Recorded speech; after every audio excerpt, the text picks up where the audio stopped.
So this is DJ Catsanova doing an overseas over-the-phone interview, this time with one half of Vansire. Who do I have on the phone? Who I have the pleasure of speaking with right now? Hey, this is Josh. I am calling you from Oberlin, Ohio. Thank you for the call. Good to be talking with you. Yeah, you as well. It's sorry that Sam couldn't make it tonight. He has some school obligations he has to take care of. Yeah, he's got some. He studies architecture and he's kind of doing some final studio design stuff. But he wishes he could be here. He's sorry he can't make it. It's all good. He's here in spirit. Yeah, totally.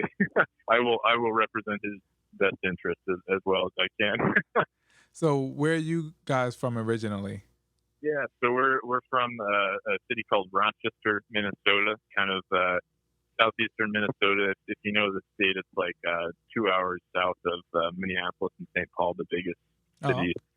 We met in high school through our drum line. Maybe we were both percussionists and pretty heavy band geeks, just playing in different like pit orchestras and jazz bands and stuff like that. And so we got very close through that, and we were just like working together in all these musical capacities. And then one day decided to pursue a project. But that's kind of where it all started back in high school. Were you a part of another band before you became Vansire? We didn't really have like band in like the traditional sense before that. We like played in a band for a couple school dances. It was all school adjacent. There wasn't really any other like original music or band projects before Vansire. So I guess that was kind of the first one, more or less. So how did you guys come up with the name Vansire? Like, was it more your idea? Or was it Sam's idea? Like, you guys were like, you know what, we should be a band, just you and I together, and just jam out. Yeah, I think Vansire came a bit after we had worked up our first track, but unfortunately, it's not the most interesting origin story. It was just from an online word generator that was like spitting out some like crazy random words, and we were I think it was like 3 a.m. and we were like kind of close to releasing our first song, and we're just like, oh geez, we got to call ourselves something. And Vansire just we figured like, well, this doesn't seem to be used. It seems kind of original. It's a weird word. It's like an old word for a marsh mongoose, which is literally just like a type of mongoose. Like it's just this weird old word. But we decided, well, it works well enough for our purposes, and now we're kind of stuck with it. And as time went by, it was you could see like the pictures of us on Google Images like slowly overtaking the mongoose pictures, and that's when I knew like, oh, people must be listening now. So. Yep. And with that being said, congratulations on, I see that Nice to See You and That I Miss You is up in the 15 and 12 million streaming on Spotify. Yeah, thank you so much. I mean, we're still wrapping our heads around that. I mean, it's funny how kind of scaled this sort of stuff is. Like when we started off, Spotify, like when you have under 1,000 streams, it just has like a less than 1,000 symbol. Yep. And so when we released our first song, we were like, oh man, I really hope we crack 1,000. Like, oh geez, it was actually like feasible that we wouldn't get 1,000 plays on Spotify, and then for maybe like 2 or 3 years, we were kind of like, oh, if we could have one track that hits 1 million, like that would be so legit. Like that would just be the coolest thing ever. And yeah, after I guess like 5 or however many years it's been, way more than we ever could have imagined. So thank you so much. I really appreciate that. Yeah, your top 9 songs are actually over 1 million. So you have 1 in 12 million, 15 million, 9 million, 3 million. You're like all over the place. Man, that's just astounding. Yeah, Spotify, it's a heck of a thing. It really is. And I actually came across your song for the first time on, if I'm not mistaken, it was on David Dean Burkhart's page on YouTube. And it was David is awesome. Yeah. It's interesting. I think like a lot of the reason that our stuff started getting played more was kind of, I would say like in kind of the heyday of like the sort of like dream pop online scene. I mean, it's still going, but at that point, I would say like in 2017-ish into 2018, there was like an even bigger focus on like David Dean Burkhart and the Lazy Lazy Me and these like kind of curatorial YouTube pages, because for a while we figured out that Spotify curators were often like copying like David Dean and the Lazy Lazy Me like song for song. Like it was kind of this direct pipeline into Spotify editorial curatorial playlist, and we were like, "Well, that's an interesting discovery." But and the channels are still going and they're still great. I feel like I don't keep up with him quite as much nowadays, but David, we've never met him. He's kind of anonymous, but Yeah, he really is in anonymous. emails and stuff. Yeah, it's kind of funny how these figures are so like shrouded in mystery, But it's also kind of sick. I definitely respect it. And then I'm looking at it right now. It actually wasn't David that introduced me to your song. It was a dude named Patrick Cosgrove. He doesn't really have that many views, but he put your Wonderland song with I think it's Breakfast Club with a movie clip onto it and made it into a music video. Oh, interesting. And I That's awesome. and I'm looking at it because I have a comment on this one from like a year ago. And like Uh-huh. I'm not gonna say what I said. I said I love this version so much because he took the rap verse off of it and he just put your verse like looped. Oh, interesting. Okay. And Funny.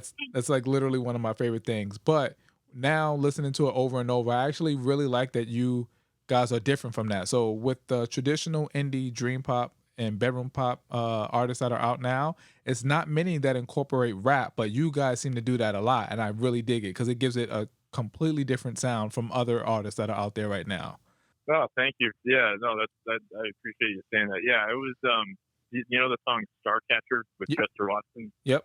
That was more or less the first actual hip hop collaboration we did working with the rapper. It was kind of funny. I was emailing Chester Watson separately from Vansire, like under my own name. I released some like solo stuff and have some beat tapes and stuff like that.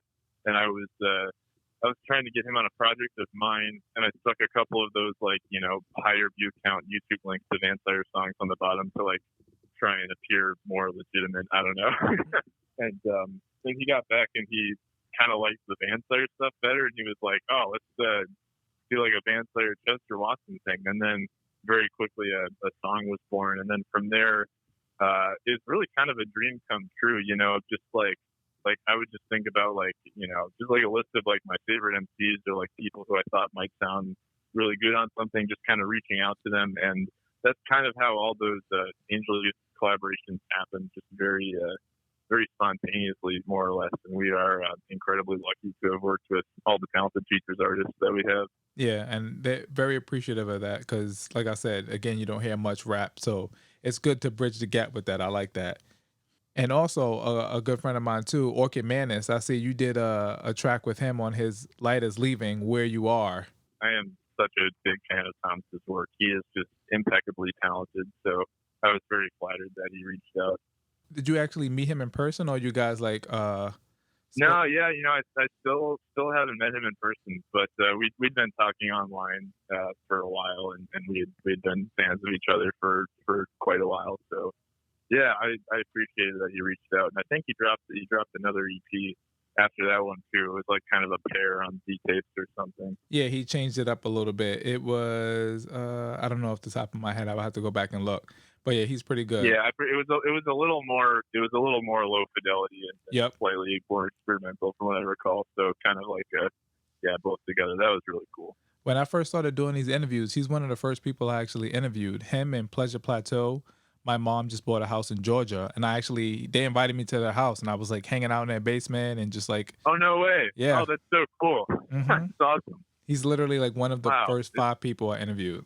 Wow, it really is a small world. That's crazy. Yeah, he's pretty cool. When did you know for sure that you wanted to make music professionally? Well, it's funny you say that because I don't even really consider myself a professional musician by any standard definition.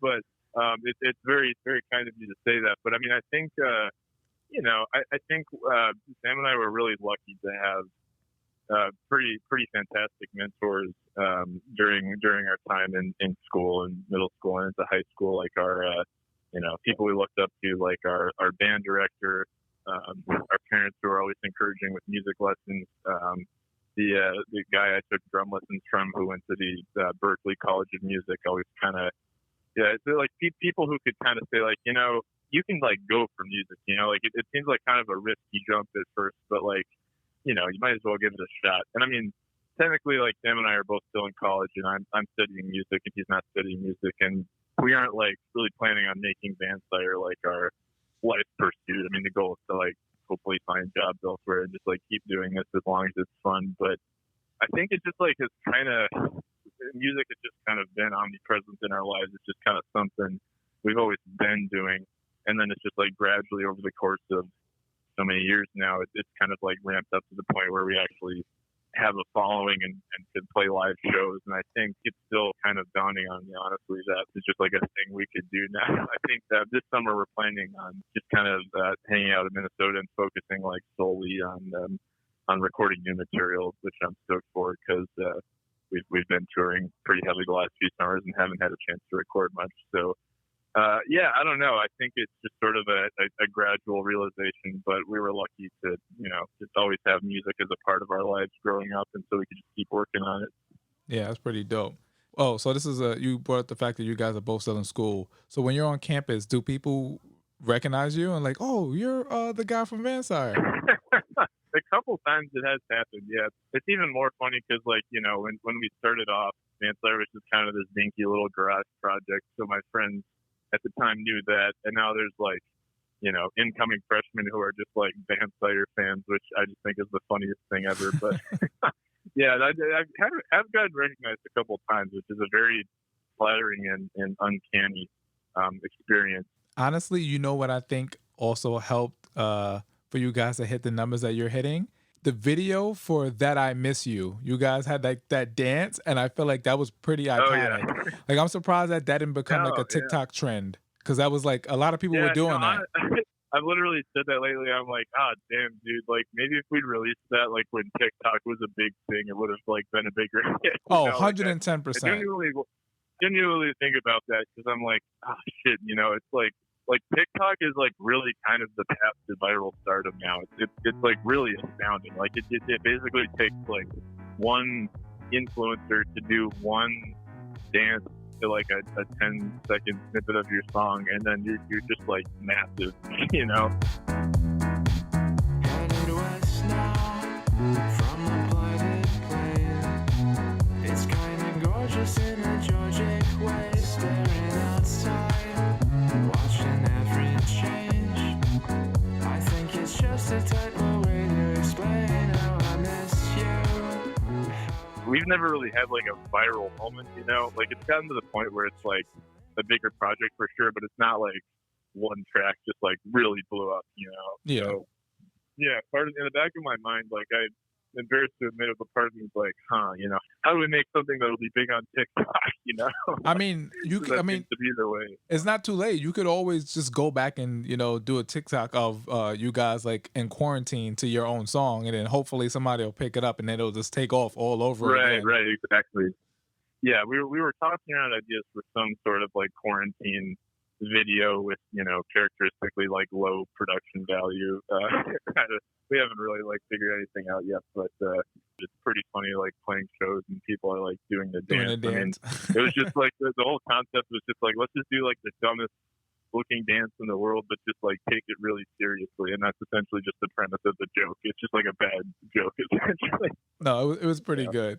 And I know you're holding out on us. You haven't put out an album since 2018 when you guys did Angel Youth. Man. It's kind of been like, so that song That I Miss You came maybe like 4 months after the album, and then a year went by and we did the single Meta Modernity, and then another year has gone by, so it's kind of like, wow, shit, it's time for like at least a single. It's tough to say like date wise at this point how it'll all play out, but certainly the plan is another full-length album sometime in 2021. Yeah, because we're looking forward to it. So what instruments do you play? I mainly do synthesizers and keyboards, the drums, which are often sampled these days, and the vocals and the lyrics, and Sam generally does bass and guitar, but lately we kind of just approach them structurally, like kind of just piece by piece. Instrumentally is usually the beginning, and then vocals are kind of the last touch. Like it's almost like it's a Sudoku puzzle, just kind of like figuring out where different pieces fit. Mm-hmm. And then often like the whole track will be built instrumentally, and then I'll add vocals, and that's like the last step. So if someone who wasn't familiar with Vansire asked you to categorize their music into one genre, what do you think you would fall into? I really like the term hypnagogic pop.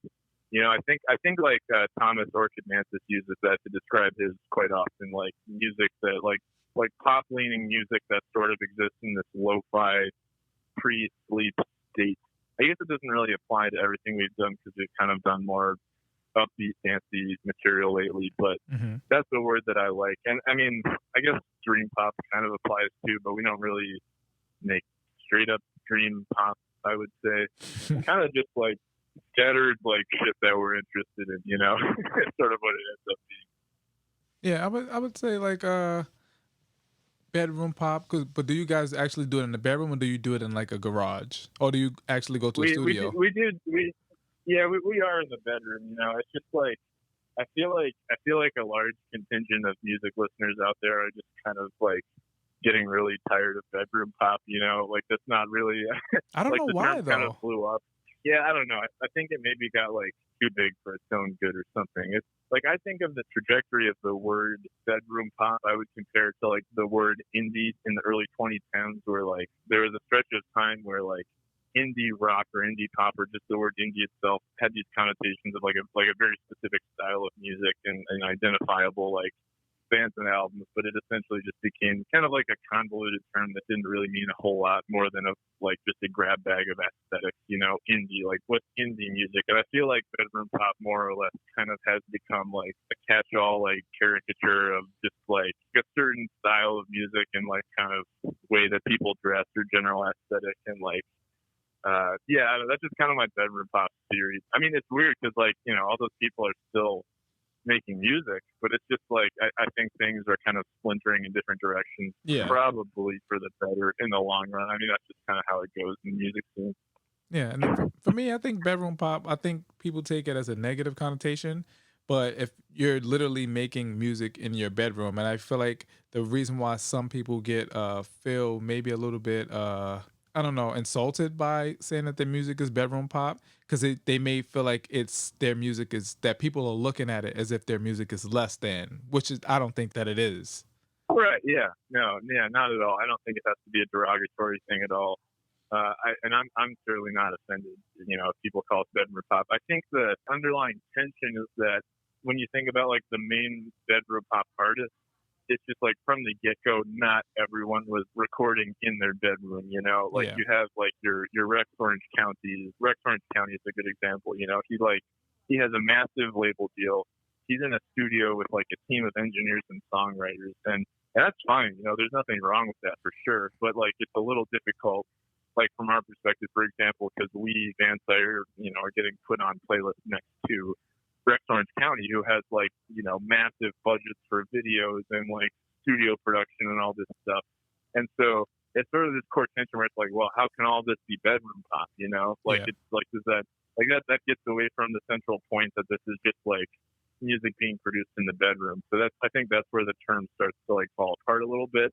And that's at least the frustration on Sam and I's side, but it's just a weird smattering of artists, but yet they're kind of bound together by this general aesthetic idea. You know what I mean? Mm-hmm. So who are the top 3 artists that you're listening to right now? I would say, are you familiar with Griselda Records and the 3 rappers associated with Griselda? The name has come up before, but I can't say I personally know music from them or him or her. Yeah. Okay. So Griselda is 3 rappers, mainly Benny the Butcher, Conway the Machine, and Westside Gun. They are 3 rappers, all from Buffalo, New York.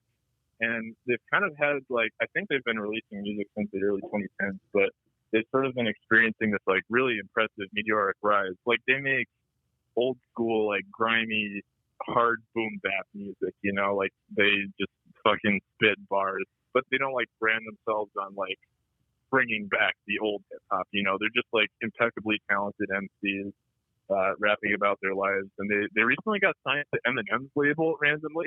It's just like it's kind of cool. I mean, I'm not an Eminem fan, but they're really on the come up. It's pretty awesome, and I'm actually releasing a solo project, a recital for my music degree. I like rescored this old silent film, and I'm releasing an album version with like some alternate takes and like versions with featured artists. And so I have a track with Benny the Butcher and Conway the Machine, who really great rappers on it. And so I've been listening to their work quite a bit lately. I guess that's kind of free, but like sort of one, since they're more or less a collective. What else have I been listening to lately? Oh, a singer-songwriter named Colleen. She's a really cool kind of experimental ambient French singer-songwriter whose main instrument is the viola da gamba, which I don't know a lot about, but it's like a really cool kind of ancient stringed instrument that's generally just used in the classical context. But she takes this old instrument and she's very influenced by a lot of dub artists, and she does these kind of like funky ambient loops into like pop structures with this old instrument. So that's Colleen. That's been a good kind of like quarantine soundtrack for me. I think I have her pulled up. What's the song from Colleen? Oh, my favorite, I would probably say Soul Alphabet. Okay, like that's a the blue number. album cover. Yeah, that's the number one that came up. All right, so I'll listen to that offline. Yeah. And then the last one, I would say, you've probably heard of the band Loving, right? What's the band? Loving. No. They're very much in the same vein and like of, posted by David Dean Burkhardt kind of music. They self-released an album, a self-titled EP actually. It was only like 8 tracks in like 2016 or 2017, I forget. And it was just this like really beautiful, really gorgeous EP with like no other information about them. It was like very mysterious, and they just kind of sat there for a while. It sort of made their rounds online, but just a few months ago they released a second album called Visions, I think, a slightly more major label release. We played a couple shows with them 2 summers ago on the West Coast. We co-headlined with them, and they're just some of the nicest guys I've ever met, and just like really beautiful music. Like I would say Loving is probably like my favorite band right now, just straight up one of my favorite bands of all time. Just really gorgeous, impeccably beautiful, just really well crafted pop songwriting. I got their stuff pulled up. Yeah, so they have that album, self-titled one, and then they have one they released this year called "If I Am Only My Thoughts." Oh yes, it's called "If I'm Only My Thoughts." Right. Yeah, that album and the self-titled are both worth listening to in full if you get a chance. Just really, really beautiful stuff. Yeah. So, sorry, that was a really long, convoluted answer, but no, you're I would fine. say, top 3 artists are Loving, Colleen, and Griselda Records, which is a collective of 3 rappers. All right. So now I have one more question for you before we get into a game. I have a card game from this company called Poddex. This is random questions from a deck called What the Heck. But before we get into that, okay, nice. I have a question for you. This is a very important question. Mac DeMarco or Thundercat? Shit. Well, they're both so important, I mean, I think like long term, I gotta say Thundercat, like, for sure. I mean, I think Thundercat is a more talented artist than Mac DeMarco. Like, that's just like a straight up fact, And I mean, Mac can't be discounted for like how heavily he influenced like the latter half of the last decade, but Thunderball Durag. I mean, you can't, like, Thundercat is just like one of the best artists of his time. He's just insane. So yeah, that's my final answer. Yeah, I love both of them equally. I'm trying to catch them to get an interview from them. I met Mac a few times. I've seen Thundercat live, but I never got the opportunity to like actually meet him. So those are 2 artists I'm trying to like get interviews from. Nice. All right, so now in front of me I have 10 cards laid out. We're gonna go through 3. Okay. So just give me one number, All right. 1 through 10, and then I'll pick it, flip it, and read it, and we'll go to the next one. All right. The pressure is high. I'll start with 2. 2. If you could talk to one species of animal, what would it be? Lately, outside of my window, the birds have just been going crazy lately. Like, they keep chirping so damn loud. I keep thinking they're like in my house. I just want to talk to birds for a little bit to know like what the hell is going on, and like they make so much noise, and I would be curious what's going through their heads right now as people are staying inside. So yeah, birds final answer. Didn't actually have to give that one much thought. Birds. Do you have any particular bird that you would like to talk to? If you could only pick one kind of bird. Do woodpeckers like have a chirp, or do they just like hit? Like, are they just like, I don't know, hitting their beaks against the wood? I think they just hit their beaks. Because I hear woodpeckers, but like I would be curious to talk to them. I mean, how cool that you just like shake your neck really fast and like gouge away at a tree. That's kind of crazy. I wonder what's going through their heads right now. All right. So now 1 through 10, excluding number 2.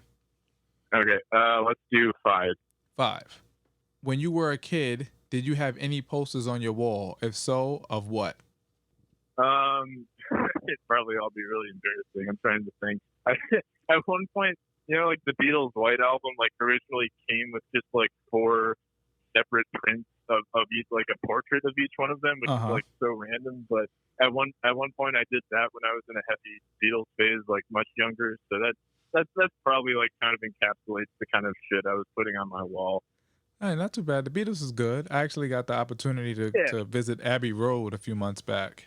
Oh, cool! Wow, is it like constant like pedestrians crossing the road? Like I did the whole thing, crossing the street, took a picture, everything. Yeah.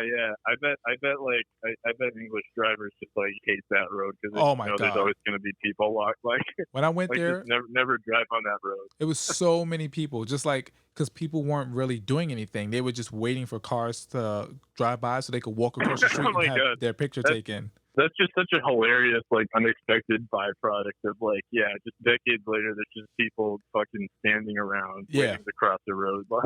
And it's literally just like from A to B, and it's like a 30-second walk. That's all it is. Yeah, it's quick, and then you just got to get your buddy to, like, run into the middle and take a quick shot. Like, that's so funny. Oh, man. All right, so one more, 1 through 10. All right, one more. Let's do 9. 9. Oh, this is a good one. If you had to pick a new name for yourself, let's say if you had to pick a new name for Vansire, what would it be? I mean, can I just say like anything that's not Vansire? Anything? Oh man. You know what I would do?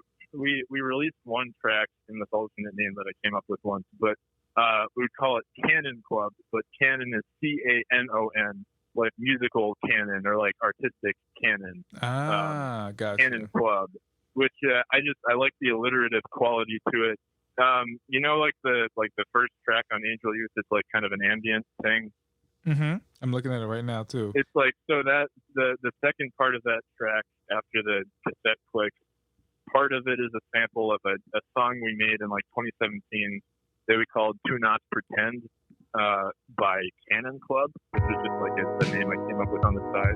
But like in retrospect, like I like Canon Club a lot better than Vansire. I kind of wish I could go back and change it, but that's the way history played out. You're stuck with Vansire, which is not bad. So it's like fine. It's just like an awkward one to like if you're in a loud room and someone's like, "What?" And you're like, "Vansire." And they're like, "Vansire." And you're like, "Vans." They're like, "What's that?" And like it's just a word. It's like a mongoose. And they're like, "What?" Had that interaction like 100 times, and every time I like feel a twinge of regret about Vansire. But well, Josh, I appreciate you so much. Thank you for taking the time to talk to me all the way from Minnesota. No, you're in Ohio. Oh, of course, man. Oh yeah, Ohio. But yeah, no, of course, man. Yeah, it's a pleasure. Thank you. Yeah, I appreciate it so much. And once I'm done with this, I'll send it your way, and you could give it the stamp of approval.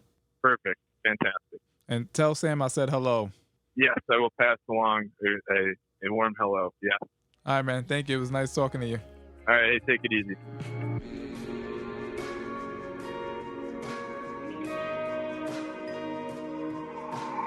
Night still young, still buzzing from the last one shot through the glass, keep it coming down. This podcast is a proud member of the BFF.FM podcast network.